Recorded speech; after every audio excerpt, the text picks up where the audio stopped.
This is a really interesting one because it's so simple and it's such a run-of-the-mill type private mortgage, something that we see regularly. The reality is we don't approve that many mortgages, and so for the most part, um, the ones that we do approve, we're talking the 2 out of 10 that we say yes to, they go pretty smooth. And obviously, if you watched enough of these videos, you notice that, the reality is it just they pretty much perform as usual. But most of the time, when we show, as Nick, it's like we show the performance and then we show what it looked like when we first got it. And there's, like oh boy, like how did that perform so well? But this isn't one of those. This is kind of one that I think everybody would look at and say, yeah, it makes total sense. But then something happened. So I can't wait to share the uniqueness of this one. But let's look at the performance first. You can see that this was a 12-month term. It only took 10 months and a few days to pay out. And obviously, you can just look at the chart there. It's just, it was just as easy as it comes. It's very straightforward. All payments were made. You can see an NSF there in month 10, but that was just something that happens in private mortgages fairly regularly, is when a borrower tells us they're going to pay out. Let's say, they're going to pay out on the 4th of, let's say right now it's June. So let's say we get a notice today and they say, we're going to discharge this mortgage on July 5th. Yeah. Typically what'll happen is, even though they have a mortgage payment due on July 1st, the borrower just assumes they don't need to make that payment and that it'll just be covered when they pay out the mortgage. And that's not the case, but it happens on a regular basis where they NSF on that last payment on the 1st of the month. And then this one was one of those. It paid out, I think, on the 9th of the 11th month, April 9th. So yeah, so that NSF is not really a typical NSF. It's not like a real missed payment, if you will. It's kind of more a circumstantial missed payment. So really, this was just a clean 10 months, 9 days deal. It was refinanced back to a bank, and away you go. So nothing else to report on the performance. I mean, it was just that simple. 275,000, 10% annualized return. Let's look at the next slide, kind of show a summary of how it all paid out numbers-wise. We had 5 investors in this deal. You can see that the smallest investor there was only $14,000, and the largest one, $91,500. So again, just to reiterate, by syndication, which is essentially putting more than one lender into one mortgage loan, you can have 14,000, you can have 18,000 in it, you could have 43,000 in it, 91,500, or you could do the whole thing. That's the beauty of syndication. But obviously, syndication requires a mortgage administrator, which is what Magnetic is, and we are licensed to sort of manage that type of participation. So 100% principal returned in 10 months and 9 days. Total interest earned $23,883.56. Obviously, that's less than 10% of 275, but that's because it did not take 12 months for the borrower to pay back the principal. So they didn't pay the entire 10 months, but they did pay a 10% annualized return, meaning if you were in this mortgage, you earned the equivalent of 10% return for the time that your money was invested. Does it make sense, Nick? It makes sense. I know that 14 is below your minimum, so I'm guessing by the time investor E got filled, that's all that was left. So you don't prioritize like the investment minimum with the deals, like you don't let it affect investor D or anything like that? Yeah, the investment minimum, right, it's not a number that we put out to limit or restrict who can participate. If you are participating with cash, meaning savings, or not RSPs or TFSA, not registered funds, then really we can accommodate any amount of money. It could be 5,000, it could be 10, it could be 14, it could be whatever. The $50,000 minimum that we publish is because we know that a lot of people are participating in private mortgages with us using their RSPs or their TFSA.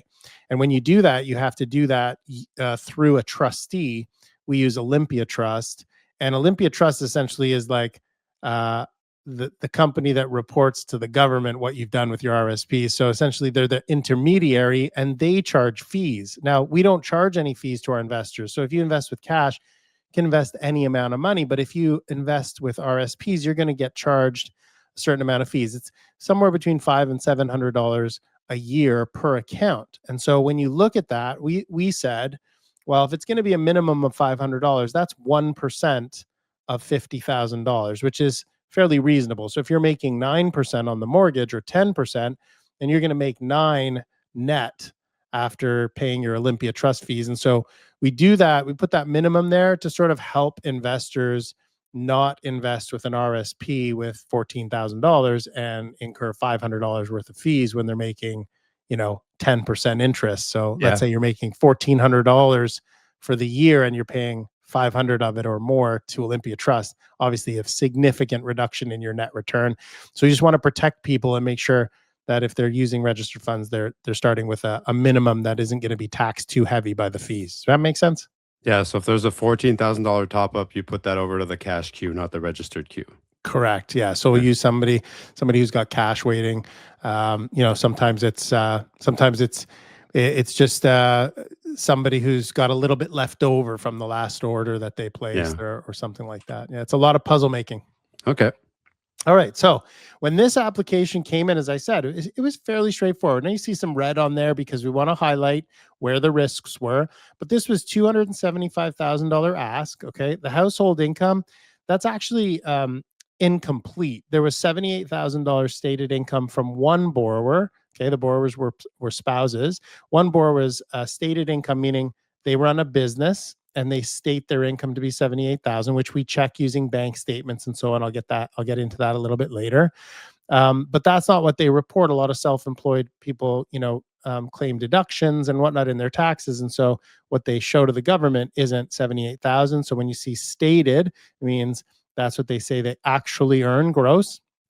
And then there was a secondary borrower that made just under $50,000 a year, and that was provable income. So it was a little bit higher household income, but the monthly obligations here were the reason they needed a private mortgage. Okay, so you had $9,500 in monthly obligations, including the first mortgage payment, but also and an existing second, but they had revolving consumer debt, meaning like credit cards, loans, lines of credit, leases, that kind of thing, totaling over $100,000. And so when they added up all the minimum payments they needed to make on all of those debts, it was costing them, their cash flow every month was just too high. It was too much to support.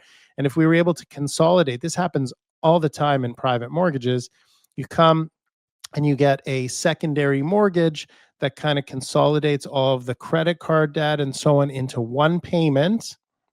And that payment is usually a lot lower than the sum of all the minimum payments on all the credit card debts and so on. Does that make sense? What's the difference between revolving and non-revolving?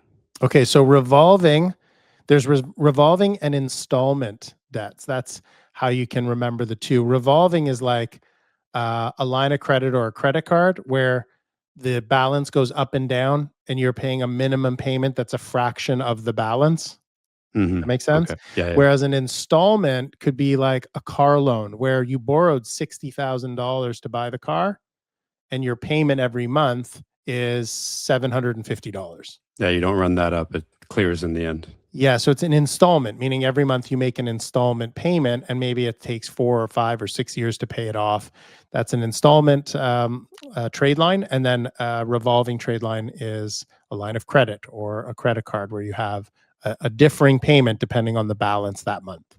Okay. All right. That monthly... So in this case, even though you got some, varying degrees of red on this page, it was really a manageable, very typical debt consolidation application.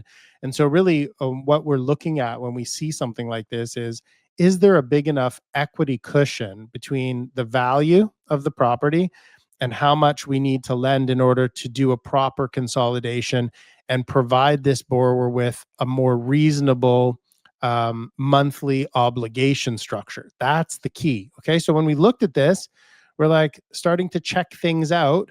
And on the surface, it looked good because both borrowers had mid 600 scores, credit scores. So fairly clean credit. But because of their utilization, meaning they had used a lot of the credit that they've been offered, their scores weren't optimal, meaning 700 plus. They were in the mid sixes, but very close. No derogatory items, no collections or judgments or missed payments, just a lot of debt. And so that's manageable. And then we didn't have enough room to build an interest reserve, but with the first and second mortgage being everything being restructured, we were okay with them having the income they had to service the debt. They had been servicing $9,500 a month. We were able to cut that down by quite a bit. Let's look at the next. Slide. Okay, so just a quick reminder. We'll get through this one real quick. I say this on every single video. The idea is not to look for a perfect private mortgage application. None of them are. If they were, they would go to the bank.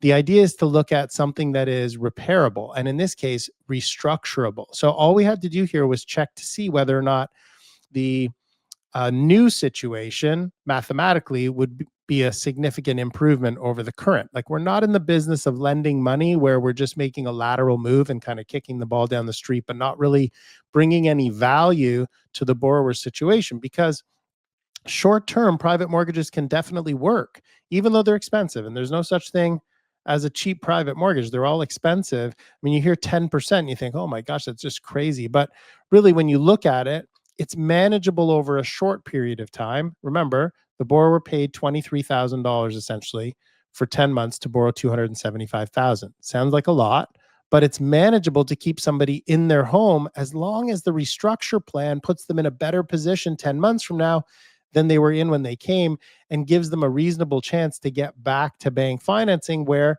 their payment's going to come down.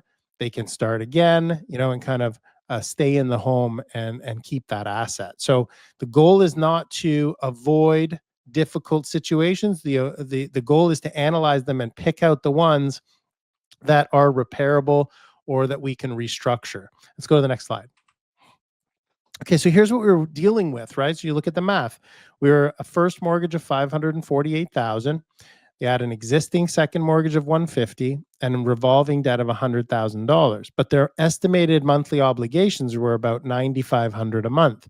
So they request $275,000. That's enough to pay out the existing second mortgage, add $100,000 so we can pay out the consumer debts, the revolving credit cards, the loans, and so on, and come up with a different structure. It's almost like the same money, but in a much different structure. And ultimately, it was a workable situation because the property appraised at $1.138 million. Why that's important is because we're at about 77% of the value there, but more importantly, we had over $250,000 of equity buffer. So the total of the two mortgages, once we put ours in place, was going to be about $260,000, I believe, less than the value of the home. So it gives you a really nice, comfortable buffer. So we like that. And then it was time to start verifying everything that we had been told in the application to see if everything checked out. So we know the math works. We're comfortable with the buffer. We feel good about this at 77% of the value.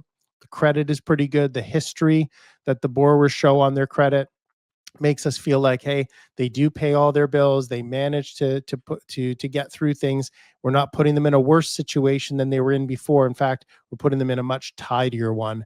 Let's take a look at what our verification turned up. Okay, so here's where we go through. Let's look at the left side first. I know all the red drags everybody's eye over there, but the first side, okay, income was declared $78,000. We checked that. But the debt servicing obviously far exceeded comfortable ratios, right? Because again, all that additional consumer debt and all those minimum payments every month made it like there's too much to pay here relative to what income is coming in. But we were able to verify existing mortgages current, property taxes current, debt balances were confirmed and current, bank statements were reviewed. So we were able to see that the stated income was actually proper. It was real income. We're able to verify the second borrower's income because it's provable via pay stubs. And then we're able to look at their exit strategy and determine that it's a viable chance that if they do the right things and don't run up the debt again, which is a risk, once you pay out credit cards and whatnot. You don't close those accounts, right? We need credit to build credit. So you don't close those accounts. You got to depend on the borrower to do the right things throughout the term. But that's why their track record matters, right? So you look at their track record and say, okay, these people have always managed, even though things got tight, they managed to do all the minimum payments and never missed. And so they've kept it together, and that's what you're counting on. Plus, you've got a nice buffer of equity in case everything fails. Remember, collateral, ability to pay, exit strategy. The collateral, we check first all the time, because if everything fails or we get everything wrong about their ability to pay or about the exit strategy, or the second we give them the money, everything changes, they get divorced, things fall apart, we always have the collateral to sort of set us free. So we're very comfortable with the collateral. Then you're able to sort of mitigate some of these other factors. And the debt restructuring plan seemed very good. So we're good to go. Check everything. We're good. Last thing we do, check the ID. And what comes up? A flagged name. Okay. We got to check on who people are. And we have mandates to ensure that people are not laundering money for terrorism or proceeds of crime. Real estate can be a good haven for that type of thing. Buying a house is a great way to wash money, so to speak. So we run a number of really important checks on people's identification, their name. We check to see, do they owe money to other people that isn't listed on their credit? These types of checks are very regular. Well, in this case, and it doesn't happen very often, we had a potential match to one of the borrower's names with a sanctioned list of I don't know exactly what it was, but people on a list related to Iraq. Okay. And so it doesn't matter if it was Iraq or the US or Canada, it doesn't matter. Just in this case, it happened to be Iraq. We had to do a lot more deeper research, and we didn't automatically kill the deal. We don't just assume that everything that comes back flagged means we've got the right person or that there's actually a real problem, but it does lead to significant additional checks. So what we did was we checked the passports. We asked for copies of the passport to check the name. Okay, it was a very close partial match. It wasn't an identical match. It was a partial match. Date of birth comparison. We did a Writ search in Ontario. Do you know what a Writ is, Nick? No.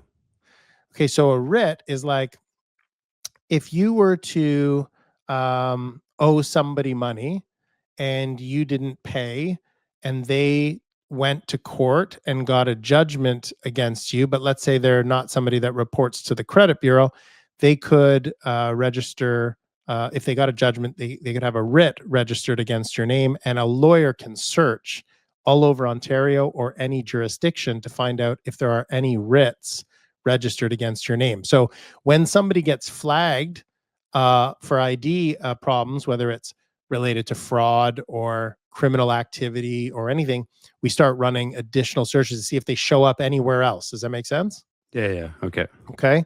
And then we got our lawyers involved to do a full legal review and have them verify all the work that we did. Well, what turned up, now this took a series of days. Like, this doesn't happen immediately. This becomes a project of work on itself. So you've got the merits of a good deal. You've done your traditional underwriting, looks like a typical situation for a debt consolidation, very straightforward. And then all of a sudden it's a full stop.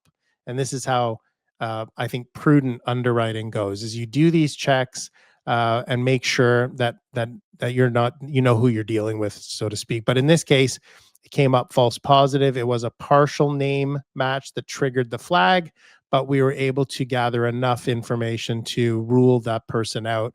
They were not the person actually who was flagged and sanctioned on that list. Make sense? Good. Makes sense. I got a question Yeah. about the past behavior. Mm-hmm. I don't know what term you use, but like essentially you were happy with the way they'd made payments in the past. Mm-hmm. If an interest reserve, because an interest reserve was not an option for this one, if you weren't happy with the past behavior, would you have still gone through with the deal? Well, that's a really good question. So the answer is maybe. It really depends. See, an interest reserve is an awesome tool, but it has a defined lifespan, right? So if we build an interest reserve, it's for a specific time frame, meaning it's only going to cover payments for this much time. In our case, usually 12 months. So you have to consider what happens after the 12th month. And so we have to be very careful about who we give a reserve to, and more importantly, what the exit strategy is that's attached to that reserve.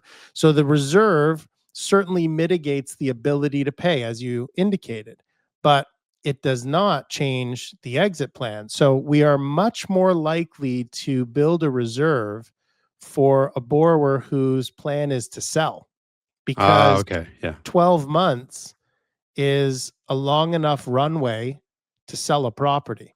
Now, ask me if every person who tells us they're going to sell and then gets an interest reserve ends up selling. No. They don't. Yeah. And so we're very careful about who we give them to, and being very transparent and upfront that if you do not execute, we're going to document what you told us. So if you tell us that you're going to sell the property and then you get the money, you get a reserve, you get 12 months of runway, and you don't list the property in the first 3 months, we're going to be talking to you and finding out what's going on. And we can't force you to sell it, but if you don't sell it, we can tell you very early on in the term that there are no extensions, no renewals. You will not be approved for any additional time. And if you do not pay the mortgage back on the 12th month, the maturity date, when the interest reserve runs out, then we go immediately into default. It doesn't happen very often. If you manage it well, you give the person enough time, they can either find another private lender or they can sell the property as they said they would. So interest reserves are something we use as a tool, not as a lever, not necessarily as a gift, if you will. I can imagine how a borrower would hear interest reserve and go, "Oh my gosh, this is great. I don't have to pay for a whole year," but only if we have a defined exit that makes sense. And then we do have to monitor it. Oh, I see. Okay, so here, as we said before, we got to evaluate, does the deal make sense? Is the collateral good?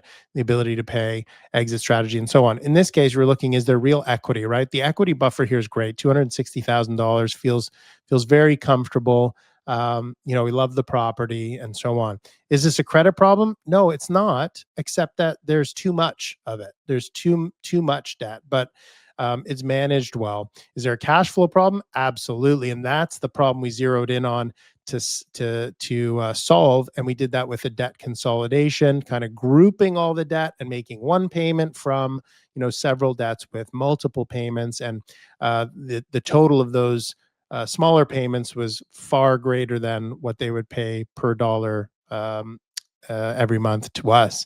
And then, can restructuring solve it? Yes, in this case, it absolutely could. But of course, we had that ID verification problem that came up that we had to solve. So this was a very typical deal until all of a sudden it wasn't, because of a very atypical problem. So before the deal starts, they're at $9,500 a month in monthly obligations. After, they're $5,500 to $6,000, much more manageable. So again, here we didn't create leverage; we just reorganized the debt, and that creates an opportunity for investors. Let's take a look at the next slide. Here's the structure. So we lent $275,000 in second position, as a total of 77% of the current value. The rate was 10%. The term was 12 months, but it took 10 months to pay. Monthly payment was $22.91, and no interest reserve. They had to make these payments from their own resources. Risk controls, obviously, we paid the second mortgage that was already existing for $150,000 right from the proceeds of our loan. The revolving debt, the biggest piece of this, was consolidated. And then you have a fresh appraisal, updated bureaus, bank statements, searches on the Writ for the ID problem. And then, all of our compliance issues are dealt with prior to funding. And I think that's so important to talk through, is that you can approve a deal and still kill it, right? Like, and this happens. And I don't know if any of yours have been like this, Nick, but it happens where we literally get to the 1 yard line. All the work is done. Investors have signed all their documents. They've put the money in trust. We're right there, ready to advance funds. And then we learn something new, or something doesn't check out, and it is a full stop. And every single time, I know you've heard me say this before, but I would happily call all the investors. It's not a nice call to make, to say, hey, all the work we just did, it's for naught, and we found something out. But it's a lot easier to have that conversation and say, listen, we'll find you something else, than to be 2 or 3 months down the road because we wanted to fund the deal so badly, which you cannot do, that we overlooked something or let something go, and then it backfired. Now you're in a default or enforcement situation. So you really have to be careful when you're doing private mortgages, whether you're working with us or you're working on your own or you're working with somebody else, to be sure that before you advance funds, you've checked everything, you've verified it, and you're not emotionally attached to this loan. You just can't ever be attached. You have to remain very pragmatic about whether or not you advance the funds. No, I've had one fall through, and I love the yield. That's obviously why I'm here, but I'll always prefer getting my money back. Yeah, man. It's listen. It's so common to have a smooth ride. It's so easy to get a smooth ride in private mortgages that if you see something, if something is flagged, if something doesn't feel right, just let it go. And I know, when I say we decline 8 out of 10 applications, you know, some people might hear that and go, well, yeah, but that one or two, you really, that it's hard to find another good one. And it is, but that's the whole game, is getting as many applications as you can. Like, if I was to coach somebody to start a business like this, it would be the number one focus is relationships with brokers, so that you're providing a service to them and their borrowers, so that they're sending enough applications to you that you have the luxury to choose and never feel desperate, right? Yeah.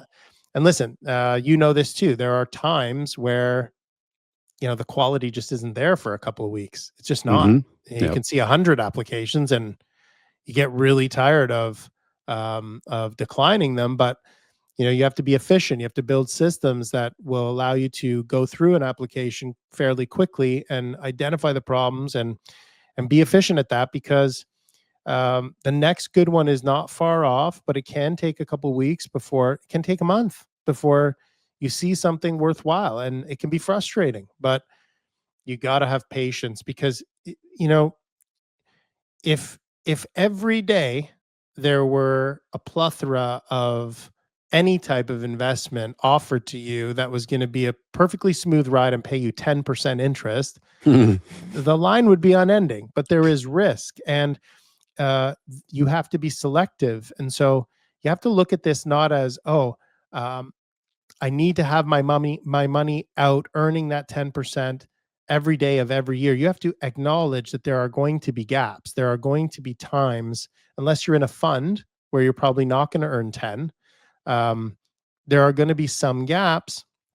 But at the same time, you have direct collateral when you are in one. And when you do get the money out, you're sitting for probably 10 to 12 months at least, riding a very smooth experience. And that's what we want. So you're going to kind of look at it at 12 months at a time. Capital structure here, 5 investors, as we talked about, pretty good range of different amounts. And let's take a look at the last slide. So, in private mortgages, you can be sloppy. They say this to people all the time. You can be sloppy and get away with it. You really can, because the collateral is usually so powerful.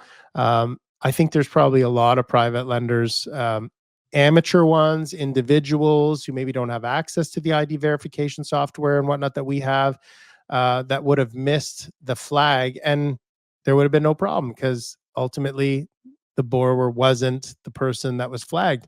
But having those checks and balances in place really safeguards you. So a sloppy lender might have just funded this and got lucky.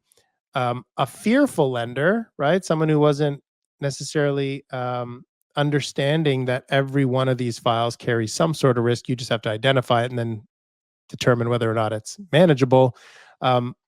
A fearful person probably would have declined this at the first sign of the flagging and not done all the additional work to see whether or not that person was actually the person that was flagged. This happens on every deal. So you can't be too fearful. You can't be too sloppy. You got to be somewhere in the middle, flexible, understanding that there's risk everywhere, and your job is to identify it, which brings a kind of detective element to this, which is kind of fun, in my opinion. But you can fund mortgages that are somewhere in that middle pretty safely. The biggest lesson I think here is one that we repeat all the time: is good underwriting is not emotional, right? You have to take the emotion out. You have to be willing to walk away at any point. And you really do have to put your kind of investigative hat on in different ways. In some cases, in most cases, it's at the underwriting stage, but we can't just forget that even after we've approved something, even after we're comfortable with it, that some new piece of information come along that can really change how you look at things. So in this case, problem wasn't the property. The problem was the cash flow bleeding caused by revolving debt. We were able to solve that problem with a debt consolidation mortgage, and ultimately this was a repairable situation. And 10 months later, we're happy to report that borrower and their spouse was able to go back to a bank and keep their home, and it's a win-win for everybody. Our investors come away with a really great 10-month experience. They put some good money in their pocket. The borrower goes back to being a homeowner under no duress. Who, if a flag is missed, who gets in trouble? Is it the administrator? Is it the investors? I mean, it's a tough question to answer, because I'm not sure that anybody really gets in trouble, because there's no set. I mean, there are principles that guide the way you look at a file, and but not everybody does the same checks. Yeah. Okay. We're always trying to get more thorough, but without being over the top, right? Where, you take so long to run so many checks and be so detailed that you lose competitively. You lose to another lender. So you're always kind of towing that line of making sure we do enough checks to be certain or feel comfortable, do it efficiently. We have to determine the timing of when we run certain checks, and in what sequence, so that we can ensure that we get the borrower signed at the right time and committed to us, and then we can still run checks between the time they're committed to the time we fund. So it's a bit strategic that way. As far as who gets in trouble, look, we owe a duty of care as an administrator to our investors. We have to be able to demonstrate that if something went wrong, it wasn't because we were negligent. It wasn't because we were sloppy. We did our best, and we provided a reasonable duty of care to the investors. But this is an investment. There are risks, and you try to mitigate those as best you can. All right. You never invest intending to facilitate money laundering, so it's good. It's good that Magnetic is thorough. Yeah, I mean, thankfully, we've never had that be a problem for us. We never lost a penny of anybody's money. It's a matter of being thorough, and like I said, you can be sloppy and still get away with it. So imagine if you're not sloppy, how good you can do. So good. Until next time. Yes, happy lending.